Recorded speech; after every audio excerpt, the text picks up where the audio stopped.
My name is Ethan Carter. I'm 36 years old, and for almost half my life, I believed one thing with complete certainty. One day, I would run my family's business. My grandfather started Carter Manufacturing with nothing more than a small rented warehouse and an old delivery truck. My father expanded it into one of the largest manufacturing companies in our county, and I spent nearly 18 years helping build it. I started sweeping warehouse floors when I was 17. I learned every department, every machine, every employee's name. I missed birthdays, vacations, holidays, and weekends because I believed I wasn't just working for a paycheck. I was building my future. My older brother, Ryan, was different. He loved expensive cars, luxury vacations, and being called the boss, but he rarely stayed at the office for more than a few hours. Employees joked that they saw him more often at the golf course than in the boardroom. My father always defended him. Ryan has leadership qualities, he'd say. I never argued. I believed that eventually hard work would speak louder than favoritism. I was wrong. The day everything changed was my father's 65th birthday. Nearly our entire family had gathered at the company headquarters to celebrate his retirement announcement. Employees filled the conference hall. Relatives stood near the back. Cameras were recording the event because local business reporters had been invited. Everyone assumed my father would officially introduce me as the next CEO. After all, I'd been running day-to-day operations for almost 6 years. Even senior managers quietly congratulated me before the ceremony began. Then my father walked onto the stage, smiled at the audience, and thanked everyone for supporting our family business. He spoke about Grandpa's sacrifices, about the company's growth, and about leaving a legacy for future generations. Finally, he reached the announcement everyone had been waiting for. After careful consideration, he said, I've decided the future of Carter Manufacturing will be in my eldest son Ryan's hands. The room exploded with applause. My brother stood up smiling as if he'd just won an award he had worked his entire life to earn. My father handed him the ceremonial company keys while photographers captured the moment from every angle. I didn't move. I couldn't. My mind simply refused to accept what I'd just heard. 18 years of work disappeared in a single sentence. A few employees looked at me with sympathy. Others avoided eye contact completely. They knew. They all knew who had actually been running the company, but nobody said a word. My father walked toward me after the ceremony, placed a hand on my shoulder, and quietly said, Don't take this personally. Ryan has the personality to lead. You were always better behind the scenes. That sentence hurt more than losing the business. Behind the scenes. After everything I'd sacrificed, that was all he saw me as. I forced a smile, congratulated my brother in front of everyone, shook his hand, and walked out of the building before anyone could see the disappointment on my face. I honestly believed that was the end of my story. I believed my future had just been decided for me. But 2 days later, while I was packing the personal items from my office, my phone rang. The caller introduced himself as my late grandfather's attorney. His voice was calm, professional, and strangely urgent. Mr. Carter, he said, your grandfather left one final sealed letter with very specific instructions. It was never meant to be opened until after your father officially chose his successor. The entire family needs to be present tomorrow morning. I looked out the office window and felt my heart begin to race. Because for the first time since the ceremony, I realized my grandfather might have planned for this exact moment years before any of us ever saw it coming. The next morning, I drove to my grandfather's attorney's office with more questions than answers. During the entire drive, I kept replaying the ceremony in my head. My father's speech, Ryan's smile, the applause, the cameras. The moment 18 years of loyalty were erased in front of everyone who had watched me dedicate my life to that company. Part of me didn't even want to attend the meeting. I told myself the letter probably contained nothing important. Maybe it was just Grandpa's final goodbye to the family. Maybe the attorney had exaggerated its importance. But deep down, something didn't feel ordinary. My grandfather wasn't the kind of man who did things without a reason. Every decision he made had a purpose. Every move was planned years in advance. If he left instructions saying the letter could only be opened after my father chose his successor, then he already knew something the rest of us didn't. When I arrived, every member of my family was already there. My father sat at the end of the conference table looking unusually confident. Ryan leaned back in his chair, scrolling through his phone. occasionally smiling at messages from people congratulating him on becoming the new CEO. My mother quietly greeted me, but her smile disappeared the moment my father looked in her direction. Nobody spoke much while we waited. The silence felt heavy. A few minutes later, Mr. Harrison, my grandfather's attorney for more than 30 years, entered the room carrying a thick leather folder and a small sealed envelope. Everyone's eyes immediately fixed on the envelope. He placed it carefully on the table before speaking. Your grandfather gave me very specific instructions regarding this letter. He told me it must remain sealed until the day Richard officially announces the next leader of Carter Manufacturing. Not before, not after. Exactly after the public announcement. My father frowned slightly. Why would Dad do that? Mr. Harrison simply replied. Because he believed this conversation would only matter after a decision had already been made. The room became completely silent. Slowly, the attorney picked up the envelope. Across the front, written in my grandfather's unmistakable handwriting, were the words, "To my family." Open only after Richard chooses his successor. My father crossed his arms confidently. Ryan smiled as if this were nothing more than another formality before taking complete control of the company. Mr. Harrison carefully broke the seal, unfolded several handwritten pages, adjusted his glasses, and began reading aloud. If you are hearing these words, then my son has already decided who should lead the company. I pray he made that decision based on character rather than bloodline, because a family business survives only when leadership is earned, never inherited. Ryan's smile faded slightly. My father shifted in his chair but remained silent. The attorney continued. For many years, I quietly watched both of my grandsons. One believed leadership was a title. The other understood leadership was responsibility. One enjoyed the rewards before earning them. The other accepted responsibility long before receiving recognition. The employees already know which grandson truly leads this company. The suppliers know. The customers know. Even your competitors know. The only person I was never certain about was my own son. I looked at my father. For the first time since the retirement ceremony, uncertainty appeared on his face. Mr. Harrison turned the page and continued reading. Richard, if you have chosen Ethan because he earned it, then this letter changes nothing. But if you have chosen Ryan simply because he is your eldest son, then you have repeated the greatest mistake our family has made for generations, confusing birth order with ability. The room became so quiet that I could hear the ticking clock on the wall. Ryan slowly lowered his phone onto the table. My father stared at the letter without saying a word. Then Mr. Harrison stopped reading for a moment, looked directly at my father, and quietly said, "There is one final instruction from your father, and it concerns ownership of the entire company." The room became completely silent.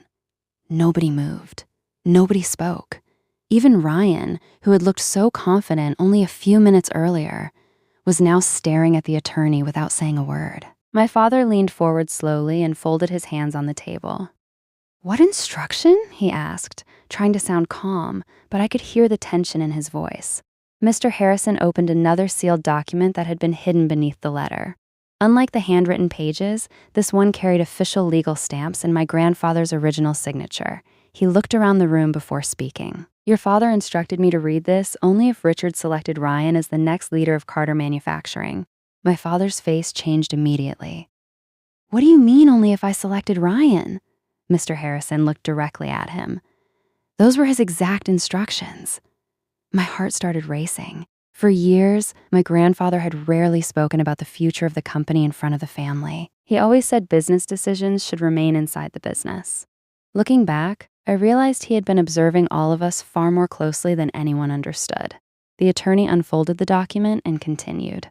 3 years before his passing, your father legally transferred 51% of Carter Manufacturing into the Carter Family Legacy Trust.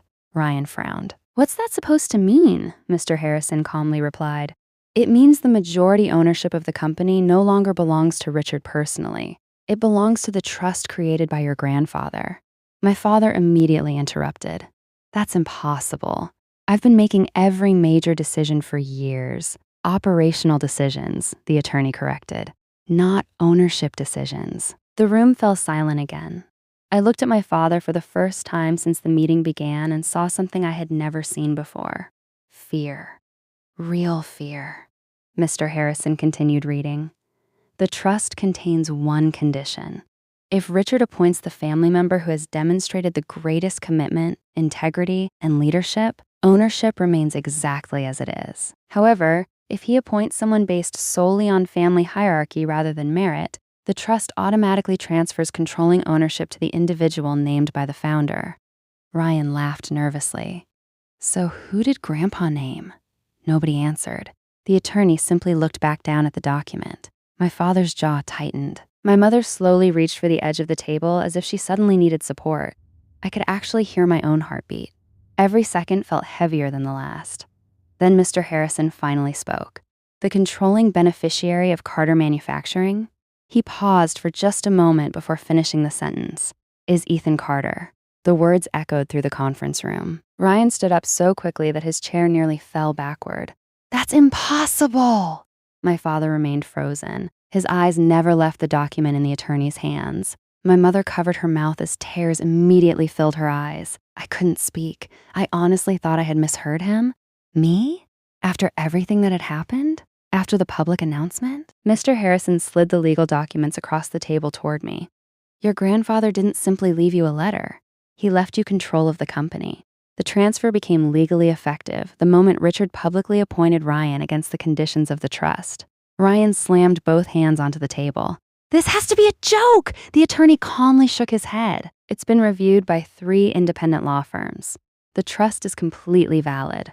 For the first time in my life, my father looked at me not as his quiet younger son, but as the legal owner of the company he thought he controlled. And before anyone in the room could recover from the shock, Mr. Harrison quietly added one final sentence. There's one more condition your grandfather insisted I discuss privately with Ethan before ownership is officially transferred, and I believe it's the most important one of all. The conference room remained completely silent after Mr. Harrison announced that I was now the legal owner of Carter Manufacturing. Nobody even attempted to speak. Ryan stood frozen beside his chair. My father stared blankly at the documents lying on the table, and my mother quietly wiped tears from her face. I looked down at the papers in front of me, but the words hardly registered. I had walked into that office believing I had lost everything. Less than an hour later, I was being told that my grandfather had quietly trusted me with the company years before he passed away. It felt impossible. Finally, my father broke the silence. There has to be another explanation. His voice was lower than I'd ever heard it. Not angry, not confident, just uncertain. Mr. Harrison slowly removed another envelope from the leather folder. Unlike the others, this one had my name written across the front in my grandfather's handwriting. This letter is for Ethan alone, he said. Your grandfather instructed me that it must be read privately before any legal documents are signed. Ryan immediately objected. We're family. We have a right to hear it. The attorney calmly shook his head. No, your grandfather was very clear. Only Ethan. My father looked at me for a long moment before quietly saying, Go ahead. I followed Mr. Harrison into a smaller office next door. As soon as the door closed behind us, he handed me the envelope without saying a word. My hands were shaking as I carefully opened it. Inside was a handwritten letter spanning several pages.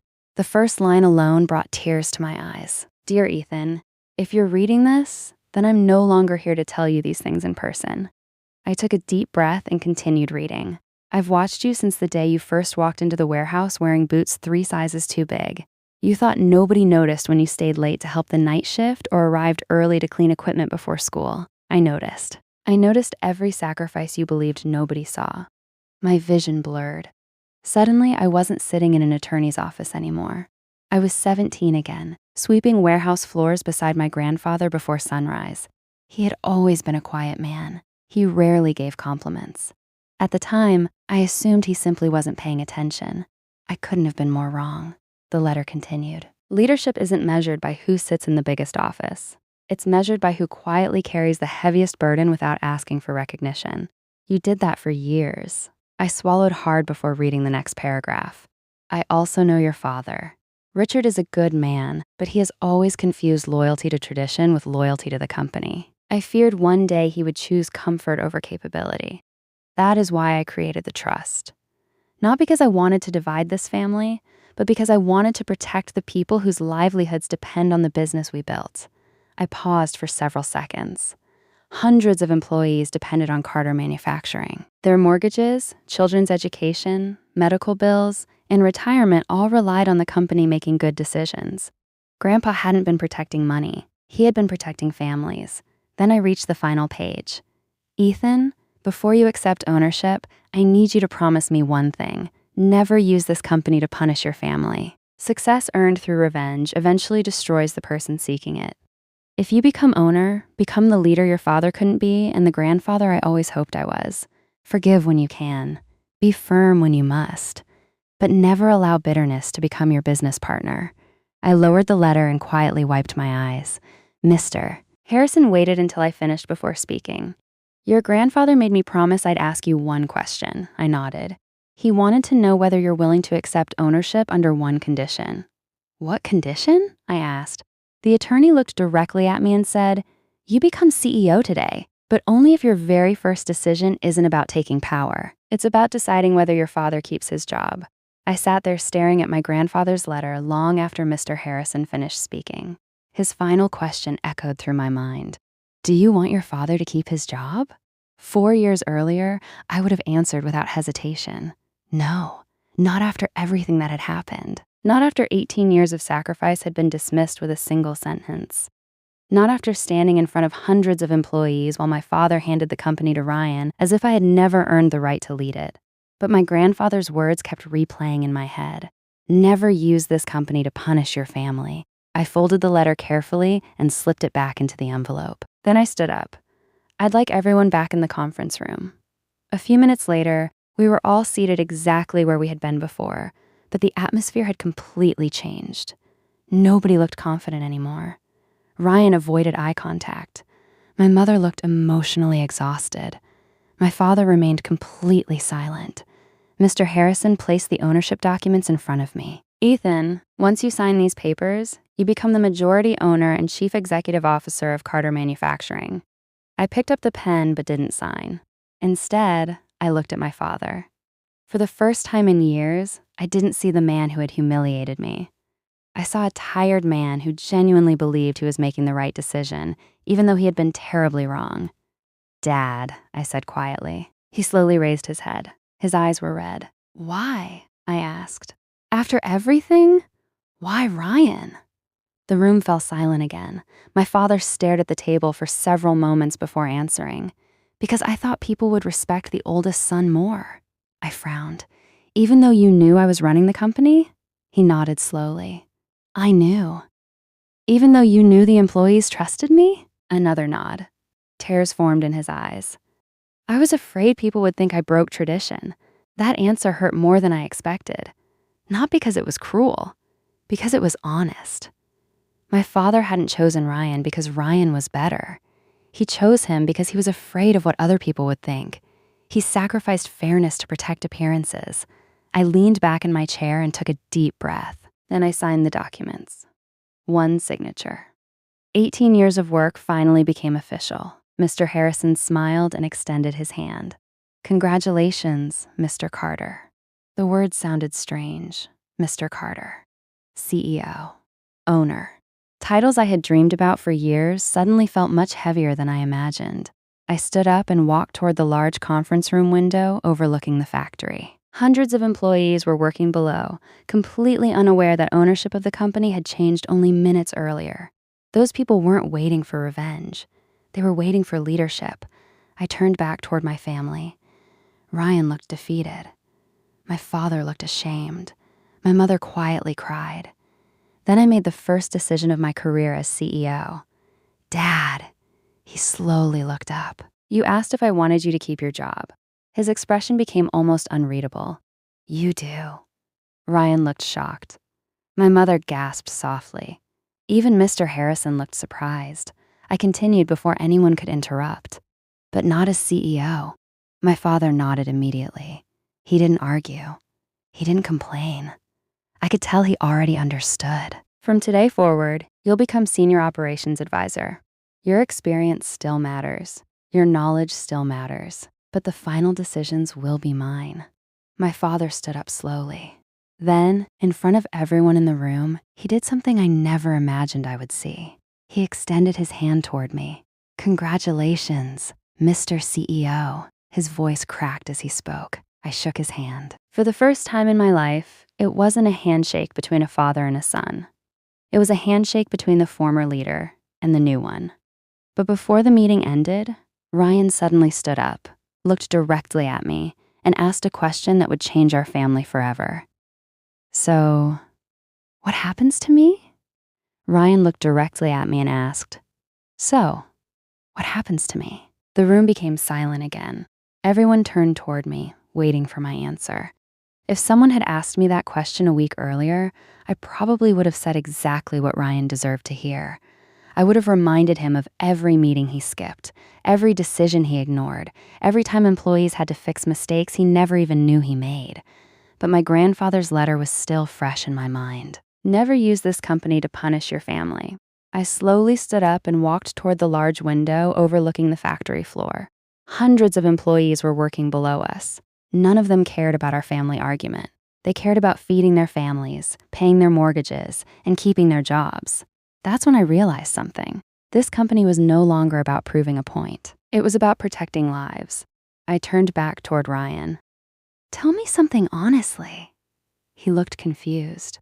"Have you ever wanted this job?" Ryan didn't answer immediately. Instead, he looked down at the floor. After several long seconds, he quietly said, "No." Everyone in the room stared at him. Even my father looked surprised. Ryan sighed deeply before continuing. "Dad wanted me to take over." "I never wanted to run the company," I frowned. "Then why didn't you tell him?" Ryan laughed bitterly. "Because for the first time in my life, Dad looked proud of me." Those words hit the room like a brick. My father slowly lowered his head. Ryan continued speaking, his voice becoming steadier with every sentence. "I've spent my whole life trying to become the son Dad wanted. I knew Ethan worked harder than me. I knew the employees respected him more. I knew he deserved this company. But every time I tried to step back, Dad convinced me that being the oldest meant it was my responsibility." My father covered his face with both hands. I had never seen him look so broken. Years of assumptions collapsed in less than 2 minutes. Ryan wasn't the villain I'd imagined. He was another victim of expectations he never asked for. I walked toward him until we were standing only a few feet apart. "Do you know what the employees call you?" He shook his head. "The boss's son." His shoulders dropped. "They've never called you a leader." He nodded quietly. "I know." For a few moments, neither of us spoke. Then I smiled slightly. "But that doesn't mean you don't belong here." Ryan looked up, surprised. "There's a difference between leading a company and contributing to one." I picked up a folder containing our upcoming expansion plans and placed it in front of him. "You've always been good with people. Clients like you. Investors trust you. You're charismatic in ways I'll never be." He looked at me, confused. "What are you saying?" "I'm saying I don't need another CEO," I paused. "I need someone who can build relationships while I build the business." Mr. Harrison smiled quietly from the other side of the room. My father slowly looked up. Ryan blinked several times before asking, "You'd still want me here?" "Only if you earn your place," I replied. "No special treatment, no family privileges. You start exactly like everyone else in executive leadership. You'll have goals, performance reviews, accountability. If you succeed, you'll stay. If you don't, you won't." Ryan didn't hesitate. He extended his hand toward me. "Deal." I shook it firmly. For the first time in our lives, we weren't standing on opposite sides because of our father. We were standing beside each other because of our grandfather. Just when I thought the hardest conversation of the day was finally over, my father slowly stood from his chair. His eyes were filled with tears, and in a voice barely above a whisper, he said something none of us ever expected to hear.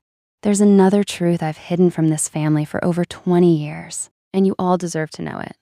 The room fell completely silent after my father spoke those words. "There's another truth I've hidden from this family for over 20 years. Nobody moved. Nobody even seemed to breathe. Ryan slowly lowered his hand. My mother stared at my father with visible confusion. Even Mr. Harrison looked surprised, which immediately told me this wasn't part of my grandfather's legal plan. This was something else, something deeply personal. My father remained standing, his hands trembling slightly against the conference table. For the first time in my life, he didn't look like the confident businessman everyone respected. He looked like a man carrying the weight of a secret for far too long. Finally, he looked directly at me. "Ethan, I owe you the truth." I frowned but said nothing. He took a long breath before continuing. "When you were 17 and started working in the warehouse, it wasn't because your grandfather wanted you there." I felt my stomach tighten. "It was because I asked him to put you there." I didn't understand. "Why?" My father closed his eyes for a brief moment. "Because I wanted to see which one of my sons truly loved the company." Ryan looked just as confused as I was. "I gave both of you the same opportunity." He looked at Ryan first. "You lasted 3 weeks before you stopped showing up every morning." Ryan slowly nodded. "That's true." Then my father looked at me. "You never stopped." I remembered those early mornings, sweeping floors before school, loading trucks in the rain, cleaning machines long after everyone else had gone home. At the time, I thought nobody noticed. Apparently someone had. My father continued, "Every month your grandfather gave me a report. Not about profits, not about sales, about character." The room became silent again. He told me which employees stayed late without being asked, which managers took responsibility for mistakes, which workers respected the people around them. My father looked directly into my eyes. "Your name was on every single report." My throat tightened. For 18 years, I believed nobody saw my sacrifices. The entire time, my grandfather had been documenting them. Then why? I asked quietly. "If you knew all that, why did you still choose Ryan?" My father didn't answer immediately. Instead, tears slowly rolled down his face. "Because I was weak." Those 3 words stunned everyone in the room. "I spent my entire life trying to live up to your grandfather's reputation," he continued. "When it became my turn to choose a successor, I wasn't thinking like a leader. I was thinking like a frightened son." He looked toward the floor. I convinced myself that tradition mattered more than truth. Nobody interrupted him. For the first time, we were hearing the real Richard Carter, not the respected businessman, but the man behind the title. "Your grandfather warned me this would happen." My heart skipped a beat. He actually said those exact words. "One day you'll have to choose between what's easy and what's right. I only hope you recognize the difference before it's too late." My father gave a bitter smile. I didn't. He slowly walked toward me until we were standing only a few feet apart. The day I announced Ryan as CEO, his voice cracked. I knew I'd made the wrong decision before I even finished the speech. My mind immediately went back to that day. The hesitation in his voice, the forced smile, the way he couldn't look me in the eyes afterward. Suddenly, everything made sense. He hadn't looked guilty because he felt sorry for me. He looked guilty because he knew he had betrayed everything my grandfather had built. My father reached into the inside pocket of his jacket and removed an old, worn photograph. He handed it to me. It was a picture of my grandfather standing beside me in the warehouse on my very first day of work. On the back, written in Grandpa's handwriting, was a single sentence. "One day, this young man will protect everything we built." I looked up, unable to say a word. My father smiled sadly and whispered, "He knew before any of us did." At that exact moment, my assistant knocked gently on the conference room door. She looked apologetic. "I'm sorry to interrupt, Mr. Carter, but every department manager is waiting downstairs. They just heard the ownership has changed, and they all asked for one thing." I frowned. "What?" She smiled. "They said they'll only begin today's work after meeting their new CEO. I stood there for a few seconds after my assistant told me every department manager was waiting downstairs. The room remained silent. My father looked at me with a mixture of regret and pride. Ryan quietly stepped aside, almost as if he believed that moment belonged to me alone. I took a deep breath, straightened my jacket, and walked toward the conference hall. As the elevator doors opened, I heard something unexpected. Applause. Loud, genuine applause. More than 300 employees were standing on the factory floor looking toward the stage. The same stage where, just 2 days earlier, my father had publicly announced Ryan as the new CEO. Only this time, everything felt different. Nobody looked confused. Nobody looked disappointed. Instead, I saw something I hadn't expected. Relief. As I walked onto the stage, the applause grew even louder. Some employees smiled. Others nodded respectfully. A few of the older workers had tears in their eyes. I recognized almost every face in the room. The maintenance supervisor who taught me how to repair my first machine. The receptionist who always brought coffee during late-night meetings. The forklift operator who once stayed until midnight helping me finish an urgent shipment. They weren't applauding because I owned the company. They were applauding because they already knew who had been leading it for years. The applause finally settled, and I stepped toward the microphone. Hundreds of eyes were fixed on me. For a brief moment, I remembered being 17 years old, standing in the same warehouse wearing oversized work boots while my grandfather showed me how to sweep the floor properly. I smiled. "Most of you know me," I began, "not because of today's announcement, but because we've worked side by side for many years." The room remained completely silent. Today isn't about replacing one leader with another. Today is about protecting everything we've built together. I paused and looked across the crowd. This company doesn't belong to one family. It belongs to every person who arrives before sunrise, stays late when a customer needs help, misses holidays to finish important orders, and treats this business as if it were their own. I noticed several employees quietly nodding. Then I continued. Starting today, no position in this company will ever be guaranteed because of a last name. Promotions will be earned. Leadership will be earned. Respect will be earned. That's the promise I make to every single person standing here. Before I could continue, someone in the back started clapping. Then another. Within seconds, the entire factory erupted into applause again. It lasted nearly a full minute. I glanced toward the entrance and noticed my father standing quietly near the back of the room. He wasn't on the stage. He wasn't beside me. He stood among the employees like everyone else. For the first time in my life, he wasn't watching his son as the owner of the company. He was watching him as a leader. When the meeting finally ended, dozens of employees lined up to shake my hand. Many simply said, "Congratulations, Mr. Carter." Others said something far more meaningful. "We're glad it's you." Those 4 words meant more than every legal document I had signed that morning. As the crowd slowly disappeared, I noticed my father still standing alone near the exit. He smiled softly before turning to leave. But just as he reached the door, one of our oldest employees stopped him and quietly said something I would never forget. "Richard, your father built this company, but your son just saved it." After the employees left the factory floor, I remained standing on the stage for several minutes. The applause had faded, but the feeling stayed with me. It wasn't pride. It wasn't victory. It was responsibility. For years, I believed becoming CEO would be the finish line. Standing there, I realized it was only the beginning. Running a company wasn't about sitting in the biggest office or having the final signature on every document. It was about making decisions that affected hundreds of families every single day. As I walked back toward my office, I noticed employees smiling as they passed me in the hallway. Some congratulated me. Others simply nodded with quiet respect. They didn't need long conversations. Their expressions said enough. Trust isn't built in one announcement. It's built over years of showing up when nobody is watching. When I entered my office, my assistant placed a small envelope on my desk. "This was delivered a few minutes ago," she said before quietly leaving. I picked it up. There was no stamp, no return address, just my name written across the front. The handwriting looked familiar. I opened it carefully.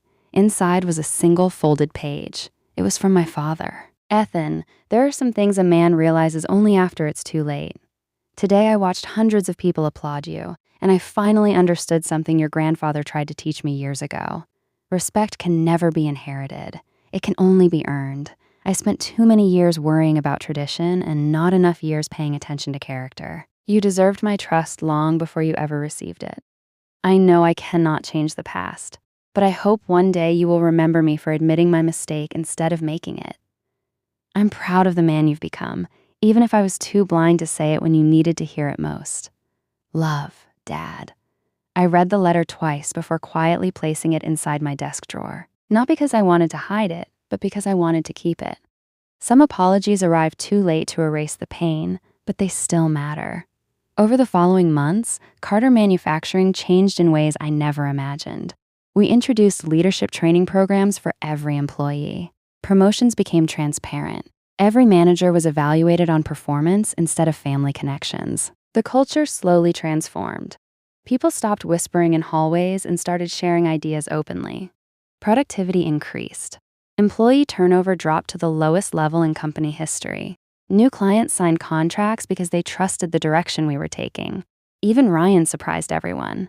Instead of competing with me, he embraced his new role leading client relations. Without the pressure of pretending to be someone he wasn't, he actually became excellent at what he did. Watching him succeed in a position that matched his strengths reminded me that people don't fail because they lack talent. Sometimes they fail because they're chasing someone else's definition of success. My father never returned to the CEO office. Instead, he quietly mentored younger managers, sharing decades of experience without trying to control every decision. Slowly, the distance between us became smaller.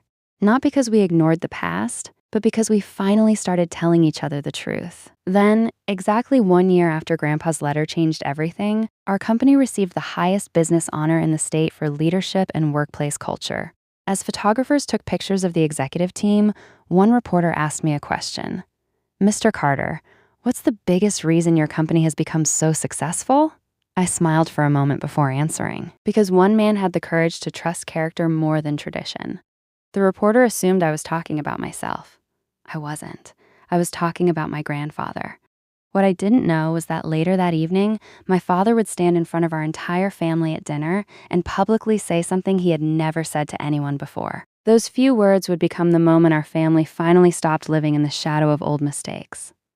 Later that evening, our entire family gathered at my parents' house for dinner. It had been exactly 1 year since my grandfather's final letter changed the future of our family forever.